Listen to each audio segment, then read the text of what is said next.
لیکن یہ ایسے لوگ ہیں خدا گواہ کے انسان واقعی حیران ہو جاتا ہے کہ کن کے ہاتھ میں ہمارا ملک جو ہے نا وہ چڑھا ہوا ہے. لہٰذا عدلیہ کی بھی ذمہ داری ہے کہ اس طرح کے مسائل میں دخالت نہ کرے جہاں جہاں اس کو کیا اسے کہتے ہیں کہ پتہ نہیں جس نے سزا دی ہے اس جج سے ذرا پوچھے بلائے اس کو کتنی فکر دین آتا ہے, کتنا اسلام اس کو آتا ہے. جس جج نے سزا دی ہے اسلام سے جاہل اور سزا دے رہا ہے جب کیس بنتا ہی نہیں ہے, پھر اسلام کے برخلاف ہے سارا کا سارا. تو میرے خیال میں یہ فقط عمران خان اور بشرا بی بی سے دشمنی نہیں ہے, یہ اسلام سے بھی دشمنی ہے. کیونکہ جیسے کہ پیر صاحب نے کہا ہے کہ انہیں توبہ کرنی چاہیے, اللہ سے معافی مانگنی چاہیے اور گڑ گڑانا چاہیے خدا کی بارگاہ میں کہ انہوں نے اللہ کے قانون کے خلاف قدم اٹھایا ہے, اور ایسا قدم اٹھایا جو سوسائٹی میں معاشرے کی جو خانوادگی عمارت اس کو ڈھا دینے کے مترادف ہے, جو خدا کو بہت عزیز ہے, اللہ کو بہت عزیز ہے, دین اور اسلام کو بہت عزیز ہے. فیملی اور خانوادے کی جو عمارت ہے وہ اللہ کو بہت عزیز ہے. لہذا یہ معافی مانگے, توبہ کرے, اور ان سے بھی معافی مانگے جن کے خلاف کورٹ میں گئے ہیں. ایک شخص اٹھتا ہے کہیں سے شروع کر دیتا ہے, ایک شخص 6 سال بعد 5 سال بعد 4 سال بعد آگے جناب والا, پھر وکیل بھاگ جاتے ہیں, پتہ نہیں کوئی چھٹی لے رہا ہے, اور باقاعدہ ڈیلے ٹیکسی سے سوال کرتے ہیں. میرے خیال میں یہ جو ہے نا متعفن اور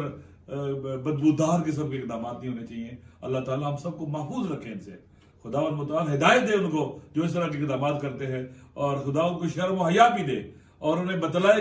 کہ ماں بہن بیٹی کی کیا عظمت اور کیا عزت ہوتی ہے. مجھے امید ہے کہ ہماری کورٹ بھی اس طرح کے فیصلوں کو اٹھا کے پرے پھینکے گی جو لوئر کورٹ میں زبردستی کروائے گئے ہیں, اور انشاءاللہ العزیز ایسا راستہ واضح کرے گی اور ایسا فیصلہ دے گی جس سے آئندہ اس طرح کے اقدامات کرنے والوں کو جرأت دی ہوگی. امید ہے انشاءاللہ تعالی خدا متعال مدد فرمائے گا, اور دین اور اسلام جو ہے وہ فاتح بنے گا, اور یہ جھوٹ مکر فریب دھوکہ اور جہالت یہ ناکام ہوگی انشاءاللہ. الحمدللہ رب العالمین والعاقبۃ للمتقین والصلاۃ والسلام علی نبیہ محمد وعلی آلہ واصحابہ اجمعین, اما بعد. بسم اللہ الرحمن الرحیم. جیسا کہ اس وقت مجھ سے پہلے قبلہ پیر نور اللہ قادری صاحب اور قابل صاحب احترام محترم راجہ ناصر عباس صاحب ایک انتہائی اہم مسئلہ کے اوپر اپنا موقف دے چکے ہیں, اور یہ موقف صرف ان دو شخصیات کا نہیں ہے, بلکہ بڑی ایک طویل مشاورت کے بعد تقریباً تمام مسالک کے ایک علماء کرام مفتیان کرام کی ایک بڑی تعداد سے مشاورت کے بعد آج ہم تینوں آپ عوام کے سامنے, آپ لوگوں کے سامنے یہاں پر آئے ہیں تاکہ علماء کا موقف بھی آپ کے سامنے رکھا جا سکے. عمران خان صاحب اور ان کی اہلیہ بشرا بی بی صاحبہ کے حوالہ سے یہ جو عدت کا کیس ہے, یہ میں سمجھتا ہوں کہ شاعر اسلام کا کھلم کھلا مذاق اڑایا گیا ہے, اور احکامات خداوندی اور سنت رسول صلی اللہ علیہ وسلم کے احکام کی بھی کھلم کھلا خلاف ورزی کی گئی ہے. اس لیے کہ احناف کے نزدیک بھی عدت کے مسئلہ میں عورت کی جو رائے ہے, جو جس کو اس کا پہلا خامد طلاق دیتا ہے, اس کی جو رائے ہے وہی رائے مقدم ہے, اور اسی رائے کو فوقیت حاصل ہے, اور فیصلہ بھی اسی رائے کی بنیاد کے اوپر ہوگا.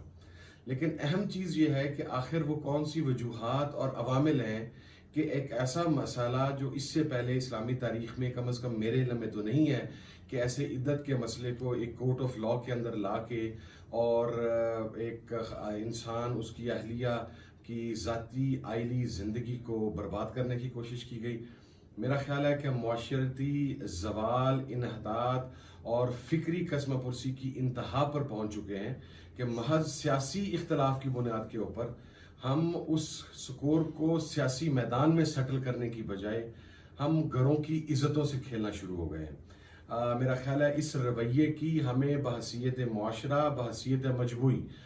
سب سے پہلی ذمہ داری تو تمام مذہبی طاقتوں کے اوپر عائد ہوتی ہے, اور اس کے بعد پوری قوم کے اوپر کہ بحیثیت مجموعی ہمیں ایسے عوامل کا, ایسے رویوں کو سختی کے ساتھ رد کرنا چاہیے, اور اس کی حوصلہ شکنی کرنی چاہیے. اور سب سے بڑھ کر یہ کہ جس جج موصوف نے یہ فیصلہ دیا, ابھی پیر صاحب قبلہ نے فرمایا, راجہ صاحب قبلہ نے فرمایا, اس جج کو بلا کے ذرا پوچھنا چاہیے کہ فقہ کے اوپر اس کی کمانڈ کیا ہے, کیا وہ فقہ کی تعریف بھی جانتا ہے کہ کیا ہے,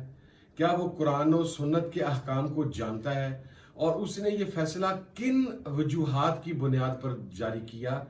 اور کیوں نہ اس فیصلے کی بنیاد پر جب اس نے اللہ تبارک و تعالیٰ کے احکام کی، قرآن و سنت کے احکام کی صراحتاً خلاف ورزی کی، تادیبی کارروائی ایسے جج کے خلاف ہونی چاہیے، تادیبی کارروائی ایسے تمام عوامل کے خلاف ہونی چاہیے جو محض سیاسی اختلافات کی بنیاد کے اوپر عورت، گھر، چادر، چار دیواری کے تقدس کو پامال کر رہے ہیں اور احکامات خداوندی کا کھلم کھلا مذاق اڑا رہے ہیں۔ اور بالکل بجا کہا پیر صاحب نے کہ ایسے تمام عناصر کو نہ صرف توبہ کرنی چاہیے، انہیں رجوع کرنا چاہیے، اور انہیں عمران خان صاحب اور بشرا بی بی صاحبہ سے معافی مانگنی چاہیے کہ ان کے ایک ایسے کبھی فعل کی بنیاد کے اوپر ایک نکاح کا مقدس رشتہ جو ایک مرد اور ایک عورت کے درمیان قائم ہوتا ہے، اسے پورے معاشرے میں متنازع کیا گیا، جس سے نہ صرف ان کی بلکہ پورے معاشرے کی بحیثیت معاشرہ اور تمام لوگوں کی بحیثیت مسلمان دل آزاری ہوئی۔ میں یہ سمجھتا ہوں کہ ہماری عدالتوں کو اس معاملے کے اوپر بڑا کلیئر موقف اختیار کرنا چاہیے، اور وہ یہ ہے کہ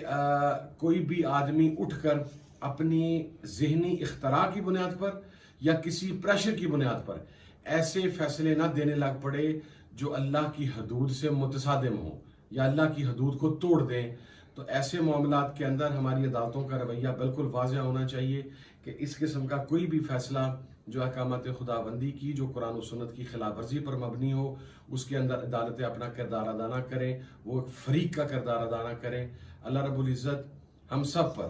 اپنا کرم فرمائے، پاکستان کے حال پر اپنا کرم فرمائے، بحیثیت معاشرہ ہمیں ایک صحیح معنوں میں مسلمان بننے کی توفیق عطا فرمائے، ایک دوسرے کی عزتوں کا رکھوالا بننے کی توفیق عطا فرمائے، اور عدم برداشت کی جو فضا پاکستان میں قائم ہے، اس سے اللہ پاک دور فرما کے آپس میں باہمی اختلاف رائے کو برداشت کے ساتھ رہنے کی توفیق عطا فرمائے۔ بہت شکریہ، والسلام علیکم ورحمۃ اللہ وبرکاتہ۔